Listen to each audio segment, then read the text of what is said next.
Did you know that just a few simple words you say every day could quietly steal years of happiness from your life? Most seniors don't even notice it happening.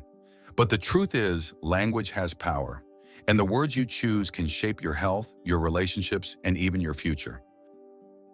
If you're over 65, pay close attention, because the wrong phrases repeated often enough can drain your energy, damage your confidence, and make you feel invisible. This isn't about fancy medical terms. It's about 9 everyday phrases you probably use without thinking. Phrases that sound harmless, even polite. But in reality, they hold you back from joy, connection, and growth. Stay with me until the end, because the last phrase is the one that traps more seniors than any other. And once you recognize it, you can break free from it forever. Before we dive in, tell me in the comments where you're watching from. I love seeing our community spread across the country and around the world. And if you haven't subscribed yet, take a moment to do so. That way you'll never miss practical tips designed to keep you healthy, strong, and confident at every age. Now let's begin with the very first phrase you must stop saying. The first phrase is one you may have said hundreds of times without even realizing its hidden cost. It doesn't matter. At first it sounds harmless, a way to avoid conflict, to keep the peace, or to brush off a small disappointment. But here's the problem. Every time you say it doesn't matter, you slowly push your own needs, feelings, and desires into the shadows. Think about it. When someone asks what you'd like for dinner, which TV show you want to watch, or whether you'd like company for a walk, and you reply, it doesn't matter, what you're really saying is, my opinion isn't important. Over time, that quiet phrase can turn into a heavy habit. It creates distance. It makes you invisible in your own life. And worse, it can lead to resentment and loneliness. Take Margaret, age 78. For years, she went along with whatever her family suggested. She told herself it was easier not to make a fuss. But when her granddaughter asked what kind of cake she wanted for her birthday, Margaret quickly said, "It doesn't matter." Deep down, though, she longed for chocolate cake, just like she loved as a child. The following year, Margaret found the courage to speak up. She asked for her favorite cake, and when she saw it on the table with candles flickering and her family smiling, she realized how powerful that one small choice had been. Experts remind us that expressing your preferences is not selfish. It is a way to stay engaged with life, to allow others to care for you in meaningful ways, and to show that your voice matters at any age. So here's my challenge to you. The next time someone asks what you want, resist the urge to say, "It doesn't matter." Instead, give an honest answer, even if it feels small. Try saying, "I'd like chicken tonight," or "I'd enjoy watching that movie." Each answer, no matter how simple, affirms your value. If you're still with me, type the number 1 in the comments. That way, I'll know you're ready to claim your voice. Because your choices do matter. And when you begin to believe that, life becomes richer, brighter, and more fulfilling. Now let's move on to the second phrase, one that quietly closes doors before you even try to open them. The second phrase is short, but it carries enormous weight. I'm too old. 3 little words that can quietly shut down opportunities before they even begin. You may think of them when you're invited to try a new hobby, make a new friend, or travel somewhere you've always dreamed of. At first, it feels like a reasonable excuse. But the truth is, those words close the door on growth, discovery, and joy. Yes, aging brings changes. Some things take longer. Some things feel harder. But being older does not mean you are finished living. It does not mean your best days are behind you. Let me share an example. Robert, age 81, always dreamed of learning the piano. For decades, he told himself it was too late, that he was too old to start. But one day he decided to try. He bought a keyboard, signed up for lessons, and began with shaky hands and simple notes. The first weeks were difficult, but over time, Robert could play songs for his grandchildren, who laughed, clapped, and sang along. His joy wasn't about perfection, it was about courage. Every time you say, "I'm too old," you reinforce a negative story about yourself. You rob yourself of the thrill of trying, of discovering, of being surprised by what you can still do. Instead, ask yourself a better question. Why not me, or why not now? There are people in their 70s starting businesses, people in their 80s traveling the world, people in their 90s joining book clubs, swimming, or even falling in love. So I want you to pause here. Think about something you've told yourself is off limits because of your age. What if you gave it one small try this week? If this message resonates with you, type the number 2 in the comments. Let's see how many of you are ready to push past the limits of that phrase. Because the truth is simple, you are not too old to begin again. You are alive today, and that means possibility still exists. Now let's move to the third phrase, one that builds invisible walls around your life every time you say it. The third phrase is one that slips out so easily, yet it quietly weakens your spirit. I can't. It sounds like a shield, a way to protect yourself from failure or embarrassment. But the more you say it, the more it locks you inside a smaller and smaller world. Think about the times you've said it, maybe when asked to try a new technology, or to join a group activity, or even to take a simple walk on a chilly morning. Saying I can't feel safe, but in reality it teaches your mind to believe that doors are permanently closed to you. Most limits do not begin in the body, they begin in the mind. Even if you need help, even if you must do things differently, that does not mean you cannot do them at all. Take Patricia, age 82. She struggled when her children bought her a new smartphone. At first she muttered, I can't use this thing, but she refused to stop there. Instead, she replaced those words with, I'll try. Step by step, with patience and practice, she learned how to video call her grandchildren. The first time she saw their smiling faces on the screen, tears rolled down her cheeks, and she realized that I can't had been the only thing standing in her way. Experts agree, every time you swap I can't for I'll give it a try or I may need help, you strengthen your confidence. You open the door to new experiences. You remind yourself that life is still full of things worth exploring. So I want you to ask yourself right now, what's one thing you've been telling yourself you can't do? And what if you replace those words with, I'll try? If this part speaks to you, type the number 3 in the comments. Let's see who is ready to push past those invisible walls. Because each time you silence I can't, you unlock another piece of your freedom. And the more freedom you claim, the more alive you feel. Now let's move to the fourth phrase, one that carries an even heavier weight because it attacks how you see yourself in the eyes of others. The fourth phrase is perhaps one of the heaviest you can carry. I'm a burden. It often appears in quiet moments, when you need help with groceries, when you ask for a ride, or when you hope a family member will spend time with you, even if your loved ones reassure you, that thought may linger in your heart. And the more you believe it, the harder it becomes to reach out. This phrase does more than weigh you down. It creates distance.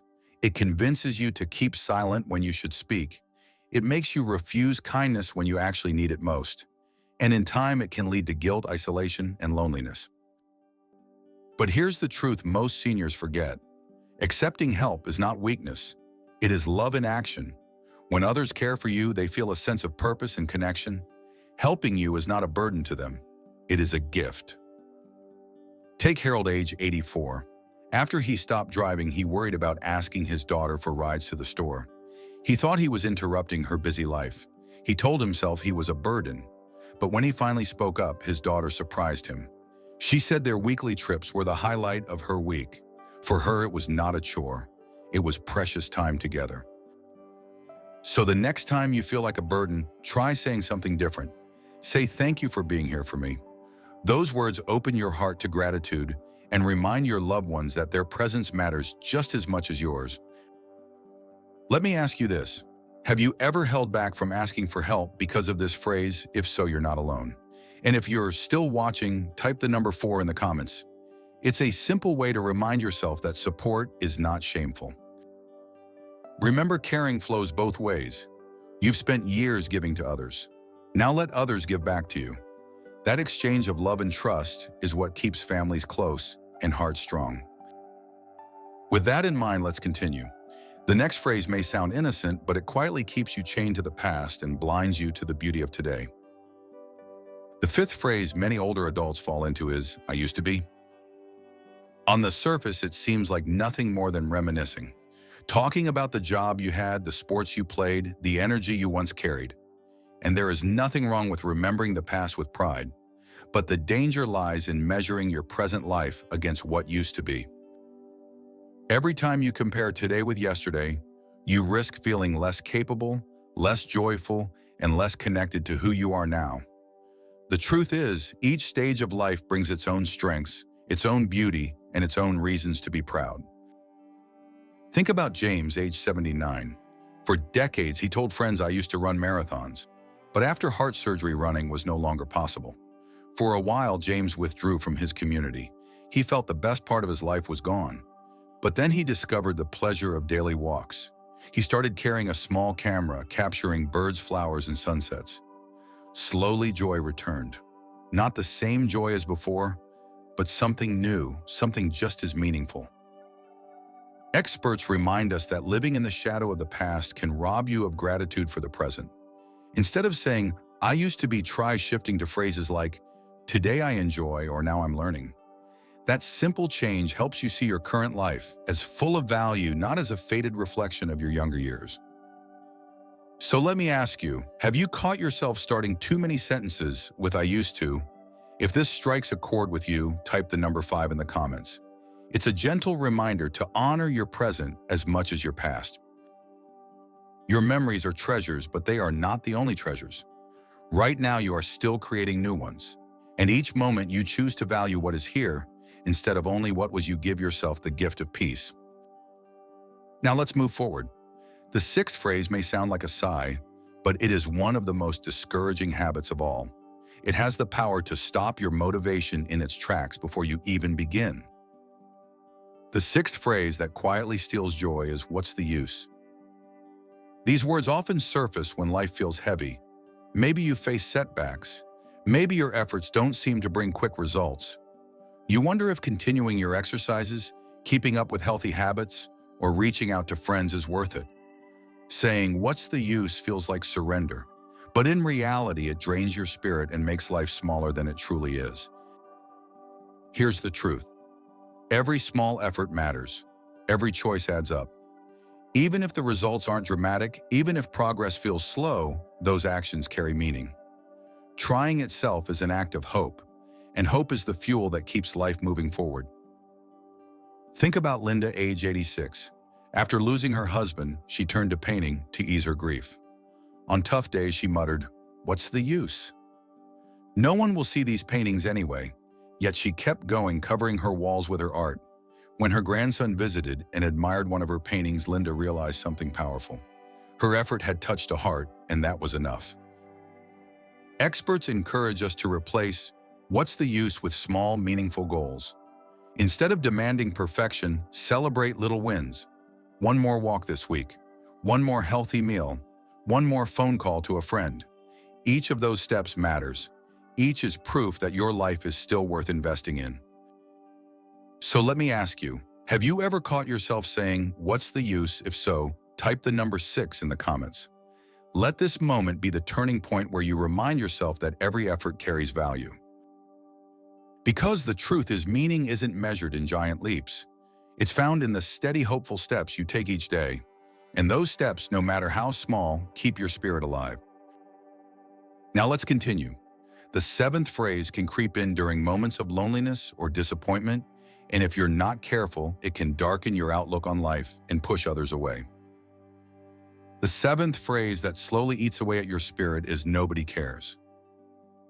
It often slips in during lonely afternoons, canceled plans, or when a phone call doesn't come. You feel forgotten, invisible. And in those moments, the words "nobody cares" echo louder than reality. But here's the danger. Once you start repeating this phrase, it can take root. It convinces you to withdraw, to stop reaching out, to close the door on connection. And that isolation can feel heavier than any physical burden. Think about Thomas, age 80. One Sunday, his daughter couldn't visit as planned. He spent the whole day muttering, "Nobody cares." But the very next week, she arrived with groceries and a warm hug, apologizing for her busy schedule. That moment reminded him of a vital truth: sometimes love is delayed, not absent. The reality is, people do care. Life simply gets crowded with responsibilities, stress, and distractions. Relationships flow in seasons. But your presence matters more than you often realize. Experts encourage simple actions to break this cycle. When you feel neglected, pick up the phone. Write a note. Volunteer in your community. The more kindness you give, the more you invite kindness back into your life. So here's a question for you. Have you ever felt invisible and caught yourself saying, "Nobody cares if this speaks to your heart"? Type the number 7 in the comments. Let it be your reminder that you are never as alone as you feel. Instead of whispering, "Nobody cares," try saying, "Somebody will notice," or "I'll reach out today." Those small shifts open the door to connection and remind you that care is never gone. It just sometimes needs a spark. Because the truth is, you are seen, you are valued, and you are loved more deeply than you may know. Now let's move to the 8th phrase. At first it sounds like humility, but in reality it quietly erases the credit you deserve for the life you've built. The 8th phrase is one many seniors use without realizing its hidden costs. I'm just lucky. At first it sounds modest, even humble. You say it when someone compliments your health, your energy, or your positive outlook. But here's the problem. When you say "I'm just lucky," you erase the years of effort, choices, and resilience that made those things possible. Luck didn't get you here. Your habits did. Your discipline did. Your persistence through tough times did. And every time you dismiss those qualities, you weaken your own sense of pride and self-worth. Let's look at an example. Eleanor, age 77, was admired by her friends for her vitality. She walked daily, ate well, and stayed socially active. Whenever someone praised her, she'd laugh and reply, "Oh, I'm just lucky." But one day her son reminded her, "Mom, you made this happen. You made healthy choices every single day. You've worked for this." That reminder opened her eyes to the truth. Her life wasn't an accident. It was the result of steady commitment. Experts encourage us to accept compliments with gratitude, not dismissal. Instead of brushing them off with, "I'm just lucky," try saying, "Thank you, I've worked at it," or "I'm grateful for the support I've had." This not only strengthens your self-esteem, but it also inspires others to believe they can make positive choices too. So let me ask you, how many times have you said, "I'm just lucky," when someone admired your strength or spirit? If this resonates, type the number 8 in the comments. It's time to start owning the credit you deserve. Because the truth is, your health and happiness are not the result of luck. They are the product of courage, discipline, and wisdom. And when you acknowledge that, you honor the incredible life you've built. Now let's move on to the 9th and final phrase. It is perhaps the most limiting of all because it convinces you that your chance for joy and growth is already gone. The 9th phrase may be the most damaging of all. It's too late. These 3 words can shut down dreams before they even begin. They whisper that your best days are behind you, that new experiences are out of reach, that change no longer belongs to you. But the truth is, as long as you are alive, it is never too late. Too late to learn, too late to connect, too late to love, too late to discover something new. Think about Edward, age 85. For years, he told himself it was too late to learn technology. Computers seemed overwhelming, and he didn't want to embarrass himself. But step by step, with patience, he learned how to use email. Soon he was sending stories and jokes to his great-grandchildren. What began as hesitation turned into one of the most joyful connections in his life. This is the power of saying "why not now" instead of "it's too late." Each time you try, you break the chains of limitation. Each time you take one small step, you prove that age is no barrier to growth. Experts remind us that discovery has no age limit. People in their 70s take up painting. People in their 80s travel for the first time. People in their 90s fall in love again. These are not exceptions. They are reminders of what's possible. So I ask you now, have you been telling yourself it's too late for something? If so, type the number 9 in the comments. Let that be your first step toward rewriting the story. Because every day you wake up, there is time to begin again. There is time to taste new joy, to create new memories, and to surprise yourself with what's still possible. And with that, we've reached the end of the 9 phrases. But before we close, let's reflect together on the deeper message hidden in all of them. We've just uncovered 9 phrases that quietly steal joy, confidence, and connection from your later years. Each one seems small, harmless, but together they can shape the way you see yourself and the way others see you. Here's the good news. You have the power to change the story. By replacing those limiting words with words of courage, gratitude, and hope, you open the door to a richer, brighter life, no matter your age. Think about it. Instead of saying it doesn't matter, you remind yourself that your voice counts. Instead of I'm too old, you whisper, why not now? Instead of I can't, you say I'll try. Each shift is simple, but simple steps build a strong and lasting change. Your words matter. They matter to you, to your loved ones, and to the generations watching how you live. When you choose words of strength, you pass on a legacy of resilience and hope. So here's my challenge. This week, catch yourself. Notice which of these 9 phrases slips into your daily life. Replace just one, and then watch the difference in your mood, your confidence, and your connections. If today's message has touched you, share one phrase you're ready to let go of in the comments. Your story may inspire someone else to take that same step. And if you haven't subscribed yet, now is the perfect time. Join our community of seniors choosing strength, positivity, and joy every single day. Together, we are proving that age is not an ending. It is a new beginning. Thank you for being here. Your support, your voice, and your presence make this journey worthwhile. Until next time, stay strong, stay hopeful, and remember your words have the power to shape your future.